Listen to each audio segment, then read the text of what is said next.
ಬಂದಮ್ಮ. ಸೌಖ್ಯ ಇಲ್ಲ ಅಲ್ಲ? ಸೌಖ್ಯ ಕಾಣುವುದಿಲ್ಲ. ಯಾರಿಗೆ? ನಿಮಗೆ. ನನಗಲ್ಲ, ನನ್ನ ಮಗುವಿಗೆ. ಮಗು ಇದು ಮಗುವ? ಮತ್ತೆ ನನಗೆ ಮಗುವಲ್ಲ ತಾಯಿಗೆ. ಹೌದು. ಏನಾಗಿದೆ? ಮಾತನಾಡುತ್ತಾನೇ ಇಲ್ಲ. ಒಂದು 3 ದಿವಸದಿಂದ ಆಹಾರ ಇಲ್ಲ, ಈಗೀಗ ಹುಡುಗಿಯರ ಮನೆಯಲ್ಲಿ ಮಾತನಾಡುವುದಿಲ್ಲ. ಮಾರ್ಗಕ್ಕೆ ಇಳಿದ್ರು ಸಹ ಅವರಷ್ಟಕ್ಕೆ ಮಾತನಾಡ್ತಾರೆ. ಅಲ್ವಾ? ಏನಾಗಿದೆ 3 ದಿವಸದಿಂದ? ಮಾತನಾಡುತ್ತಾನೆ ಇಲ್ಲ, ಆಹಾರ ಇಲ್ಲ, ಹಾಲು ಇಲ್ಲ, ಏನಾಗಿದೆ ಅನ್ನೋದನ್ನು ನಾನು ಹೇಳಬಲ್ಲೆ. ಆದರೆ ನನಗೆ ಭಿಕ್ಷೆ ಕೊಡಬೇಕು. ಏನು ಕೊಡ್ತೀರಿ? ನಾನು ಕೇಳಿದ್ದನ್ನು ಕೊಡಬೇಕು. ಏನು ಕೊಡ್ತೀರಿ? ಈಗ ನಿಮಗೆ ಏನು ಬೇಕು? ಮುತ್ತು ಕೊಡ್ಬೇಕು. ಸುಮ್ಮನೆ ಎಂತದ್ದು? ಯಾವ ರೀತಿ ಮಾತನಾಡ್ತಿದ್ದೀನಿ? ಇವರದ್ದು ಬೇರೆ. ಅದು ಕೇಳಿದ್ದಲ್ಲ ನಾನು. ನಮಗೆ ಬೇಕಾದ್ರು ತಟ್ಟೆ ತುಂಬ ಮುತ್ತು ಸುರಿದು ಕೊಡ್ಬೇಕು. ಕೊಡ್ತೀರಾ? ಸ್ವಲ್ಪ ನೆಟ್ಟಗೆ ಕೂತುಕೊಳ್ಳಿಸಿ ಅಮ್ಮ. ನೋಡಿದ್ರು ಬಹಳ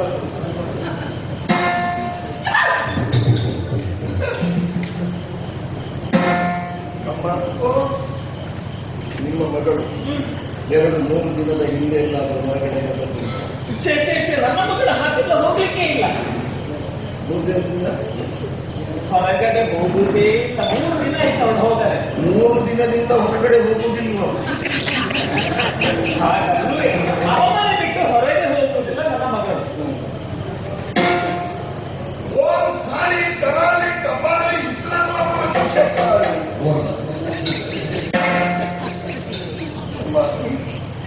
ನಿಮ್ಮ ಮಗಳ ಅರಮನೆಯಿಂದ ಹೊರಗಡೆ ಹೋಗಿದ್ದಾರೆ. ದೂರಕ್ಕೆ ಹೋಗಿದ್ದಾರೆ. ಅಲ್ಲಿ ಕೇಳಿ ನೋಡಬೇಕಿದ್ರೆ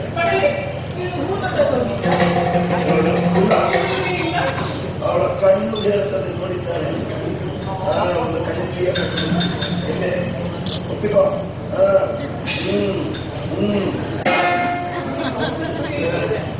ಓದಕ್ಕೂ ಮಾತ್ರ ಅಲ್ಲ, ಅಲ್ಲಿ ಪರಪುರುಷನನ್ನು ನೋಡಿದ್ದಾಳೆ. ನೀನೊಮ್ಮೆ ಸುಮ್ಮನೆ ಇರ್ತೀಯಾ? ಎಂತದ್ದು? ನನ್ನ ಇಲ್ಲಿ ಮನೆಯಲ್ಲಿರುವಂತಹ ಕೆಲಸದವರನ್ನೇ ಮಾತನಾಡಿಸುತ್ತಿಲ್ಲ, ನೋಡುದಿಲ್ಲ ಕಣ್ಣೆತ್ತಿ ಅವಳು, ಗೊತ್ತಾ? ಮನೆಯಲ್ಲಿ ಕೆಲಸದವರಲ್ಲಿ ಎಂತ ಕರ್ಮ ಮಾತನಾಡಿದವರು ಹೋಗಿ ಮಾತಾಡಿದ್ದಾಳೆ. ಇಬ್ಬರು ಪರಪುರುಷರು ಮಾತನಾಡಿದ್ದಾಳೆ ಮಾತ್ರ ಅಲ್ಲ, ಅವರು ಏರಿ ಬಂದ ಕುದುರೆಯನ್ನು ಕಲ್ಲೊಟ್ಟು ಕೊಂದಿದ್ದಾಳೆ. ಇಲ್ಲಿ ಒಂದು ನೊಣವನ್ನೇ ಕೇಳಿ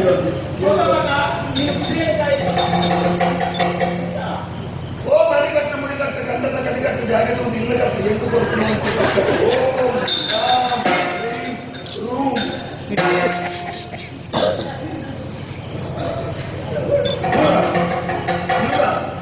ಓ ಕಾಳಿ ಕರಾಳಿ ಕಪಾಲಿ ಹೇಳು. ಹೇಳುವುದಿಲ್ಲ. ಬೆಳ್ಳಿಯಾದ ನಿಂತಿದ್ದು ಹೇಳು.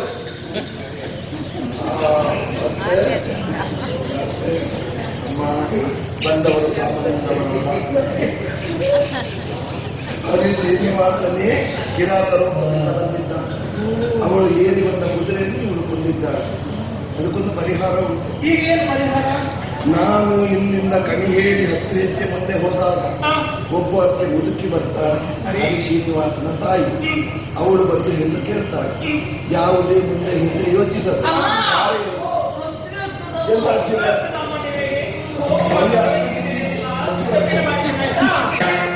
ದಾಕ್ಷಿಣ್ಯ ಮಾಡಬೇಕು. ಇದಕ್ಕೆ ಒಪ್ಪಿಕೊಳ್ಳಿ. ಸರಿ.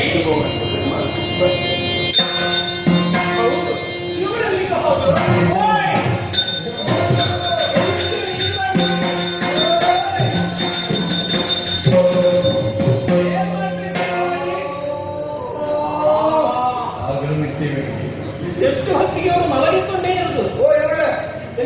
ಮಲಗಿ ಸಾಯಿಲಿಕ್ಕಿಲ್ವಾ? ನೀವು ಮಲಗಿ ಸಾಯಿಲ್ಲ? ಹೌದಪ್ಪ.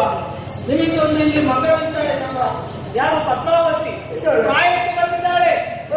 ಈಗ ಮದುವೆ ಆಗ್ಬೇಕು ನೋಡಿ. ಮದುವೆ ಆಗ್ಬೇಕು, ಅದೊಂದು ಹೊರಬೇಕಲ್ಲ. ಹೆಣ್ಣು ಕೆಳಗೆ ಈಗ ಬರ್ತಾರೆ.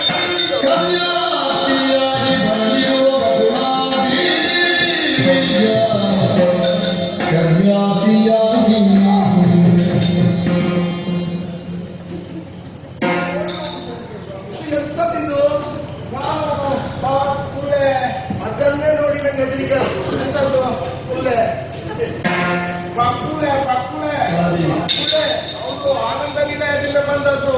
ನೀನು ಹೇಳಿದ್ದು ಇಲ್ಲಿ ಆಕಾಶ್ ರಾವ್ ಯಾರು? ಎಂತದ್ದು?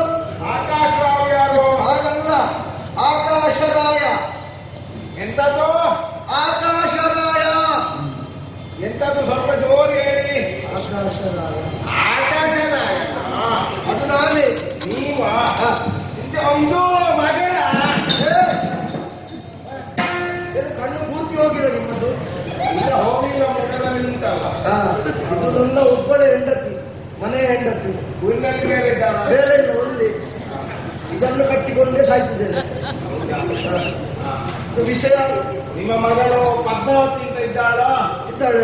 ಎಂತದ್ದು ಹೇಳಿ? ಇದ್ದಾಳೆ. ಇದ್ದಾಳ? ನನ್ನ ಮಗ ಶ್ರೀನಿವಾಸ ಇದ್ದಾನೆ.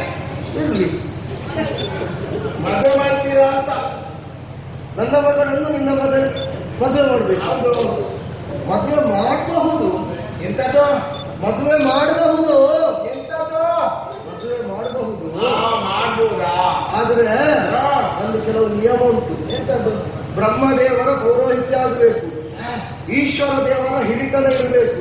ಮಾತ್ರ ಅಲ್ಲ, ಮುಕ್ಕೋಟಿ ದೇವತೆಗಳ ಸಮಕ್ಷಮದಲ್ಲಿ ಮದುವೆ ಆಗುತ್ತದೆ ಅಂತಾದ್ರೆ ಮುಹೂರ್ತ ವೈಶಾಖ ಶುದ್ಧ ದಶಮಿ. ಹೇಗೆ ಆದಿತ್ತು? ಎಂತದ್ದು? ವೈಶಾಖ ಶುದ್ಧ ದಶಮಿ. ಎಂತದ್ದು? ವೈಶಾಖ ಶುದ್ಧ ದಶಮಿ. ದಶಮಿಗ ಆದಿತ್ತ? ನಾವು ನವಮಿಗೆ ಬರ್ತೇವೆ. ಆದಿತ್ತು.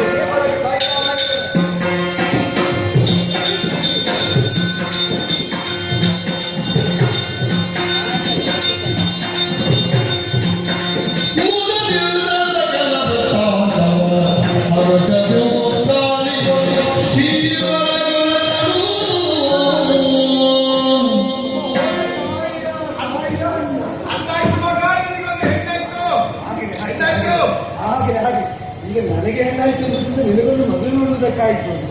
ಯಾವಾಗ ಮದುವೆ ಯಾವಾಗ ನೀನೇ ಕಲಿದಕ್ಕೆ ಆನಂದ ಅಷ್ಟೇ.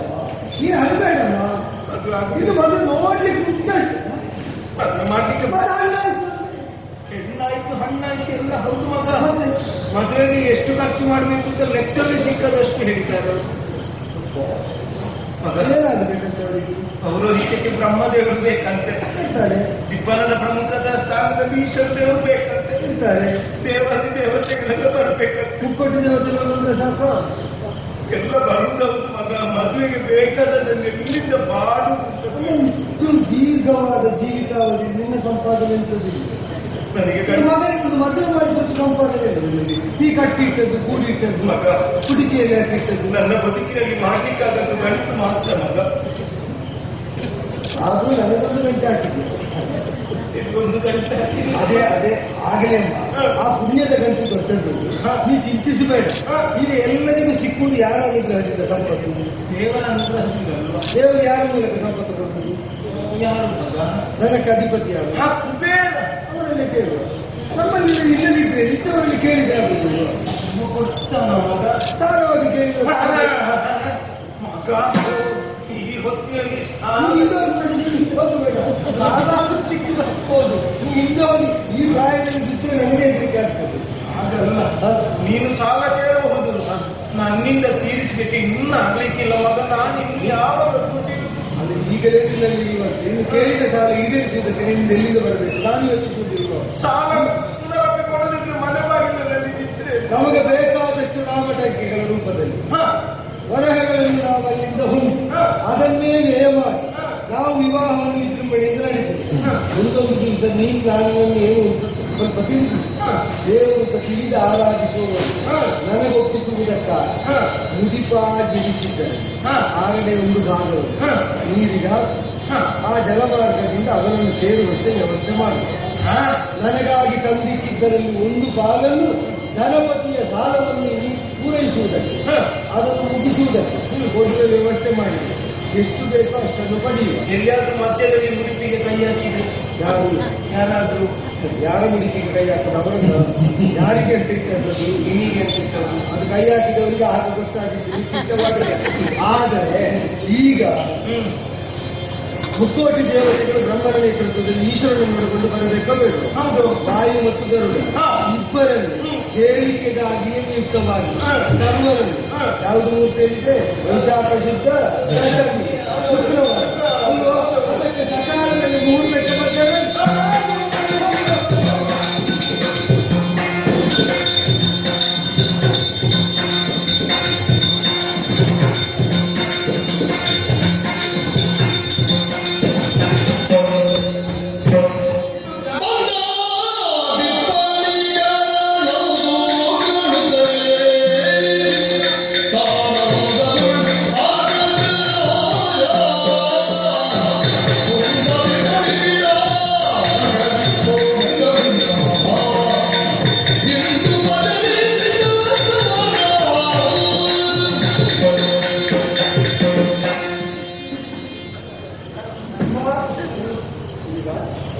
ಅವರು ಸಿದ್ಧತೆ ಆದ ಮೊದಲು ನಾವು ಇಬ್ಬರು ಇಟ್ಕೊಂಡು ಬರ್ಬೇಕಾಗ್ತದೆ. ತಲೆ ಬಿಸಿಯಲ್ಲಿ ಕಲೆಕ್ಟ್ ಮಾಡಿ ಅದು ಪುಸ್ತಕ ಹೋಗ್ತಾ ಇದೆ. ನಾವು ಮೊದಲೇ ಸಿದ್ಧತೆ ಆದ ಮೊದಲು ತಿಪ್ಪಳ ಬಂದಾಗ ಬಂಡಲು ಏನು ಆಕಾಶ ಆಕಾಶ ಆಕಾಶರಾಯ ಇಲ್ಲಿ ಬನ್ನಿ. ಬಂಡೆಗಾಗಿದ್ದಾಗ ಅಲ್ಲ, ಬಂಡೆಕಾಲು ಆಗಿದ್ದಲ್ಲ, ನಿಮ್ಮ ಭಂಡಾರವೇ ತೆಗಿಲಿಕ್ಕೆ ಆಗುದಿಲ್ಲ ಅಂತ. ಯಾಕೆ ಅದರ ತೆಗೆಯುವುದೇ ಕೆಳಗೆ ಬಿದ್ದೋಗಿದೆ, ನೀವು ಹುಡುಕ್ತಾ ಇದ್ದೀರಿ. ಅದನ್ನು ಹುಡುಕಿದಲ್ಲ, ಮತ್ತೆ ಇದು ಒಮ್ಮೆಲೆ ಎಂತದ ಒಂದು ಸಿಡಿಲು ಹೊಡೆದಾಗ ಆಯ್ತು.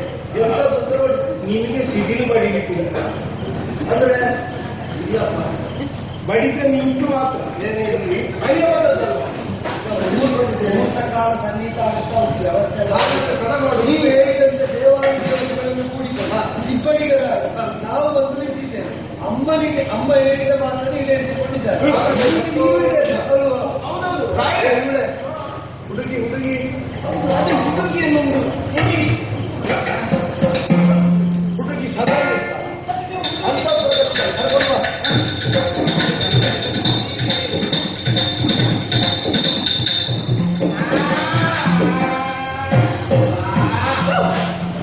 ಓ ಅಮ್ಮ, ನನ್ನ ಮಗಳನ್ನು ತಿಂತೀರ ಹೇಗೆ? ಆಗಲ್ಲ. ಚಂದ ಹಿಡಿದು ಎಷ್ಟು ಚಂದ ನನ್ನ ಹಾಗೆ ಇದ್ದಾಳೆ. ಇಲ್ಲ ನಾನು ಇನ್ನಷ್ಟು ಇಲ್ಲ ಇನ್ನಷ್ಟೆಲ್ಲ ಇದೆ. ನನ್ನ ಯೌವನದಲ್ಲಿ ನೋಡ್ಬೇಕು. ಯಾರು ನೋಡಿದ್ದಾರೆ? ಅದು ಚಂದ ಮಾಗಿದ್ರೆ ನಿನ್ನ ಹಾಗಿರ್ತಾರೆ, ಹೌದು. ಚಂದ ಬೀಗಿದ್ರೆ ಹೀಗಿರ್ತಾರೆ. ಹೌದಾ? ಶ್ರೀನಿವಾಸ, ಅವನು ಆದಷ್ಟು ಬೇಗ ಮದುವೆ ಕಾರ್ಯವನ್ನು ಮುಗಿಸಬೇಕು. ಸಾವಧಾನವಾಗಿ ನಡೆಯುವ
ಮದುವೆ ಮಂಟಪದಲ್ಲಿ ಭೂತ ಭೂತ ಉಂಟ ಮಗ.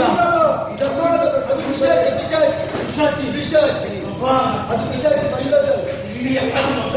ಇದಕ್ಕಿಂತ ದೊಡ್ಡದು ಬೇಕಾ? ಅದು ಪಿಶಾಚಿಯ ಜನ್ಮ ನಿವೃತ್ತವಾದ ಚೋಳರಾಜ. ಅದು ಯಾರು ಮಗ? ನನಗೆ ಹೊಡೆದ ಗೋಪಾಲನಾಥನಾದ ಚೋಳರಾಜ ಆಕ್ರೋಶಗೊಂಡ ನನಗೆ ಶಬ್ದರಾಗಿ ಕಿರೀಟ ಧಾರಣೆಯ ವೇಳೆಯಲ್ಲಿ ಕಣ್ತುಂಬಿದ ನನ್ನನ್ನು ಕಂಡಂತಹ ವೇಳೆಯಲ್ಲಿ ಅವರ ಪಿಶಾಚ ಜನ್ಮ ಮೋಕ್ಷ. ಪಿಶಾಚ ಜನ್ಮ ಮಾತ್ರ ಮೋಕ್ಷ ಆದದ್ದಲ್ಲ, ಯಾರ್ಯಾರ ಜನ್ಮದಲ್ಲಿ ಹೇಗೆ ಹೇಗೆ ಅನ್ಯತೆಯನ್ನು ಅನುಭವಿಸ್ತಾರೆ ಇದ್ಯಾರು ಗೊತ್ತುಂಟವ? ಇದು ಯಾರು? ಈಗ ಆಕಾಶ ಹಿಂದಿನ ಜನ್ಮದಲ್ಲಿ ಪುರಂದರನ ಮಗನಾದ ವಿಪ್ರನ ಮಗನಾದ ಮಾಧವ ಶರ್ಮ. ಹೌದು. ಕುಂದರ ಎಂಬ ಚಾಂಡಾಲ ಕನ್ಯೆಯ ಜೊತೆ ಸೇರಿ ವರ್ಣಮ್ಯ ವಿಚಾರವನ್ನು ಸಾಧಿಸಿ ಪತಿತನಾಗಿ ಒಂದು ಶೌಚದ ಪರಿವೆಯೇ ಇಲ್ಲ.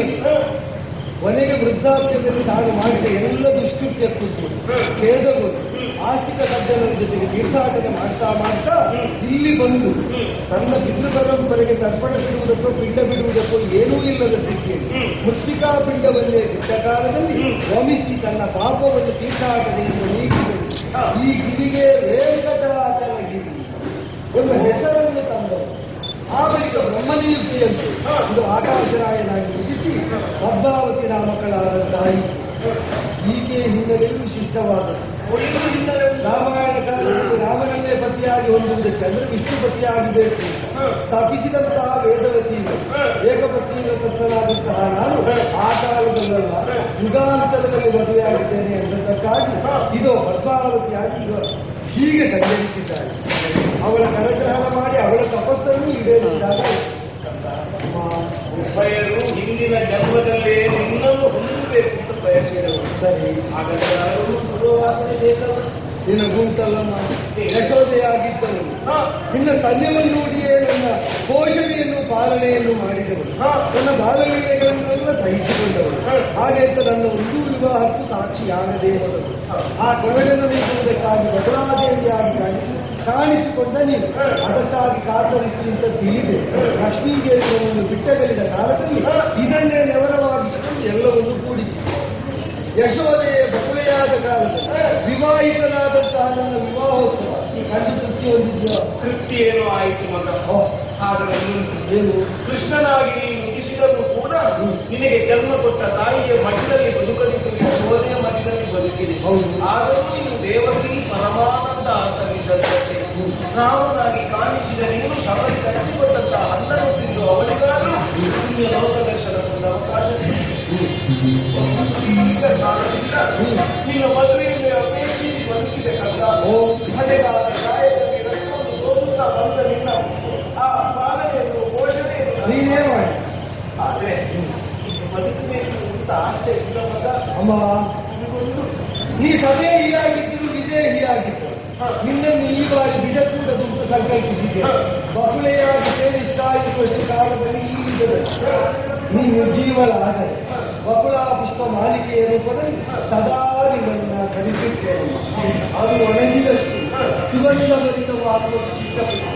ಆ ಪುಷ್ಪದಲ್ಲೇ ಸತೀತನಾಗಿ ನನ್ನ ಪರಮಾನಂದಕ್ಕೆ ಕಾರಣನಾಗಿ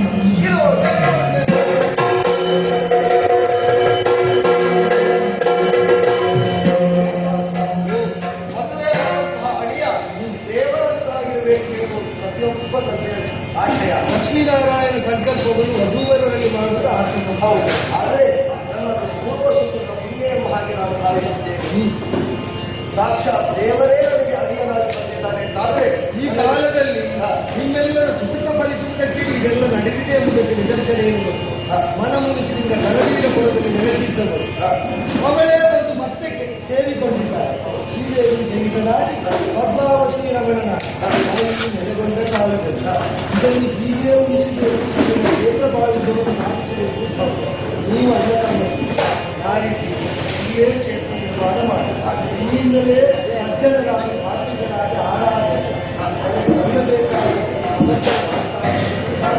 ಇದೋ ಪ್ರತಿಶತವಾದ ಕೀರ್ತಿ ಸರ್ವವಿಧ ಇಷ್ಟಾರ್ಥಿ ಅದು ಆಗಿರುವುದಕ್ಕೆ ಆಗ ಆರಾಧಿತ ಒಂದು ಆಶ್ರಿತ ವರ್ಗ ಈ ಲೋಕದಲ್ಲಿರುವುದನ್ನು ಅವರೆಲ್ಲರಿಗೂ ಮನಗಳನ್ನು ಅನುಗ್ರಹಿಸುತ್ತಾರೆ.